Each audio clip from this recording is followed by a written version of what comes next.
एक खरे आहे की आपल्याला स्वामी समर्थांच्या अस्तित्वाची, स्वामींच्या सगुण साकार दिव्य दर्शनाची विलक्षण अशी तळमळ लागल्याशिवाय निराकारात वावरणारे हे अलौकिक परमेश्वरी ऐश्वर्य आपल्या दृष्टीपथात येत नाही. त्यासाठी जन्माजन्माचे नामस्मरण आपल्यापाशी असावे लागते.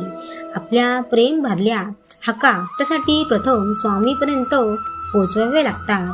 तुम्हाला मी महाभारतातले एक उदाहरण सांगतो.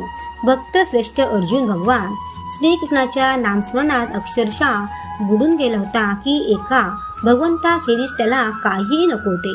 अर्जुनाने सतत श्रीकृष्ण प्रेमाची मागणी केली. श्रीकृष्णाने सुद्धा आपल्या अर्जुन नावाच्या परमभक्तावर विलक्षण प्रेम होते. म्हणून तर महाभारतात युद्धात कुरुक्षेत्रावर भगवान श्रीकृष्णाने अर्जुनाचे सार्थक केले.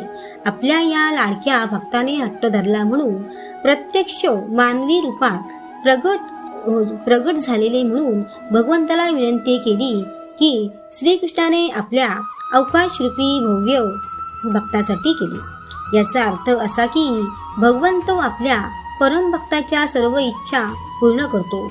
नाम स्मरणात अखंड दंग राहणाऱ्या आपल्या परमभक्ताचे सर्व शाश्वत मनोरथ पूर्ण करतो. त्यासाठी आपल्याला अखंड नामाची आस लागायला लागते.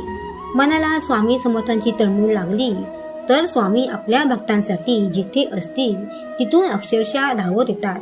महत्वाचे काय तर आपण मनाने आणि एकूणच अस्तित्वाने स्वामीमय होणे आवश्यक असते. स्वामीनामात बुडून गेल्याशिवाय प्रपंचातले भोरे चुकवता येत नाहीत. प्रपंच वाईट नसतो तर प्रापंचिक वृत्ती वाईट असते.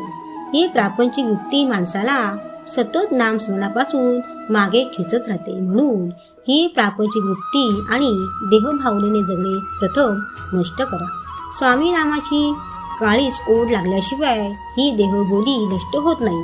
माझ्या प्राणप्रिय स्वामी भक्तांनो, स्वामीनाम शाश्वत आहे, बाकी सर्व नश्वर आहे हे कळणे महत्वाचे. तरच स्वामी दर्शनाचा भव्य सोहळा प्रत्यक्ष अनुभवता येतो.